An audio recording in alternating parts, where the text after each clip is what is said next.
Hello everyone, and welcome to day 2 of GameSpot's E3 2008 coverage. I'm Ryan McDonald, and we're going to just kick this thing off straight off today. I've got Ken Ballo. How you doing? Nice to be here. Good. I'm glad you are here as well. Now, you are the associate brand manager working on Sonic Unleashed. Is that correct? Correct. Now, we've been talking about it a little bit before the show started. You got it right here. Mm-hmm. Do you want to tell the folks at home a little bit about the game before we get into it and what you guys are showing off here at E3? Absolutely. So we've got Sonic Unleashed. It's our next, big Sonic title coming out at the end of the year.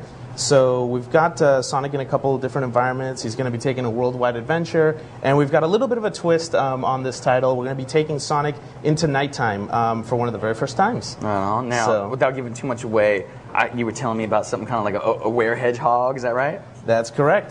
So the story starts out where Dr. Eggman has sort of obtained the Chaos Emeralds again, and he's used them to sort of open up the planet and split the planet up into several different sections. So it's going to be up to Sonic to sort of bring the planet back together, race around the world in this adventure, and at the same time, one of the side effects has been that Sonic at night will transform into the Werehog.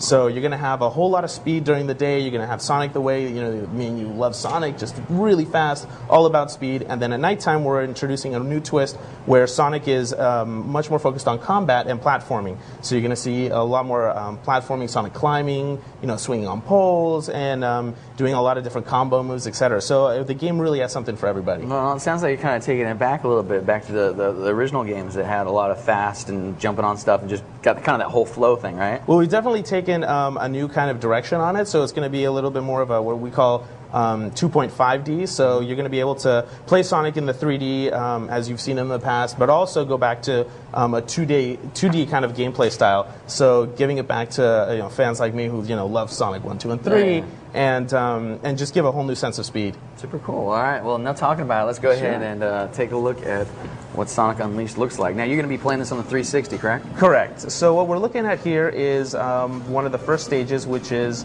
a stage that's resembling Grease. One of the things you can see here is that the team has created a brand new engine for this called the Hedgehog engine, which is going to be able to really cater to the fact that we've got Sonic going upwards of 300 miles an hour. Wow. So as you can see here, there's a new lighting system, new draw rate, everything going with this engine.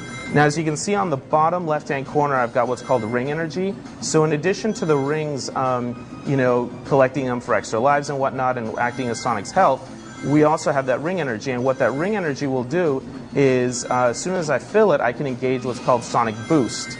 And that's where we've got Sonic going about 300 miles an hour. We've still got the homing attacks that everyone's used to, and we've introducing a new concept for Sonic, which is the drift. So you're going to be able to drift with Sonic, very similar to a car racing game. That's awesome. Now, this is an alpha build of this game, correct? Correct. So a lot of the frame rates and slowdowns that you see here won't actually exist, obviously, in the final version. Totally. This is the first time you guys are showing it here at E3, right? Correct. Man, it is super fast. So as you can see here, we're going back to sort of a 2D gameplay style here, and giving you a different view of Sonic. Well, it's definitely. I was looking at this earlier. Now, this is.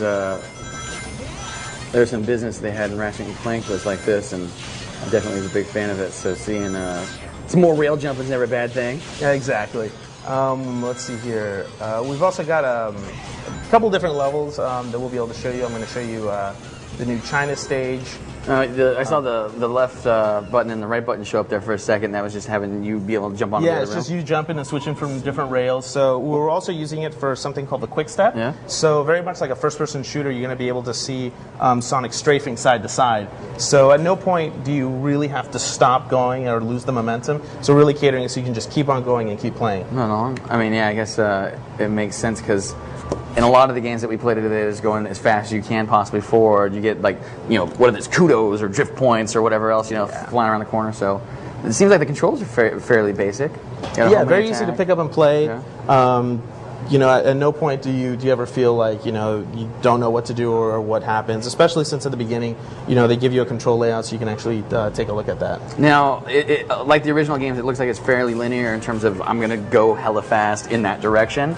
Is there are there alternate routes, whether vertical or horizontal? Absolutely. So there's going to be a lot of different branching pathways on this, depending on where you go. There's actually, I'm still sort of exploring some of these levels because, especially this one here, is really robust. This is like a Great Wall of China right here, huh? Exactly. So you've got Sonic running on what looks like the Great Wall of China. We're going to go through a dragon here pretty quickly. Now you, in the opening, oh, what is that? So this is one of the branching pathways. So if I fail, I go to the bottom here, and if I would have succeeded, I would have gone to the top. So again, it's just different areas that you can explore. Oh, wow. So it really adds to the replayability of the title. Now, in the opening, you had mentioned our good friend Dr. Or I should say, Dr. Eggman. Eggman. So it's like, is it still they're doing Eggman in Japan and Robotnik here in America? Right now, we're just calling him Dr. Eggman here. Definitely the nickname is Eggman, although his full name is still Dr. Robotnik. I gotcha. Now, so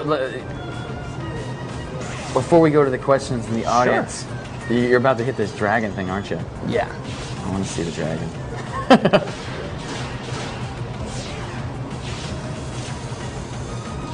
That little dude came in. So another one of the elements that we actually have here is that we wanted to add a little bit more of gameplay style where it's a little bit more time. Yeah. So as you can see here, it's not all about just Sonic racing and just going fast, but we are going to be adding those little timing elements so you can go more of a classic platforming as well. So I saw you take some damage there, right? Correct. So the rings, as usual, once you get hit, you lose a certain amount of those rings. Oh, dude, that is totally yeah, that's totally me. You're going to lose a certain amount of the rings. But again, the rings, because they are for the ring energy meter, we definitely are creating a positive feedback loop. So as the faster you are collecting the rings, the faster that meter goes filling up. I gotcha. And then once it gets full, that's when you hit your boost, right? Exactly. And as long as you keep collecting rings with the boost, because you're obviously going at about 300 miles an hour, the more the ring energy meter keeps filling up. So again, you can actually sustain the boost for extended periods of time. I'm sorry, that maybe it's some of the lack of sleep from. Oh, dude, you fell on the thing again.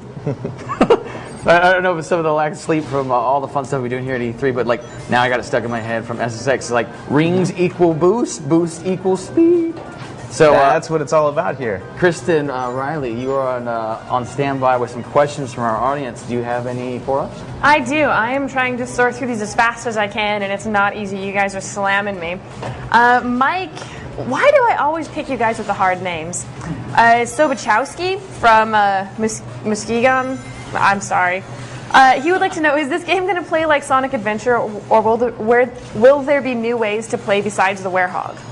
So you're going to have two different ways to play this game. Definitely, as you can see here, you're going to be able to play as Sonic during the daytime, where the gameplay is all about speed. I think one of the big things we've done is sort of reimagined what speed can do. As you can see here, I've got Sonic running over water.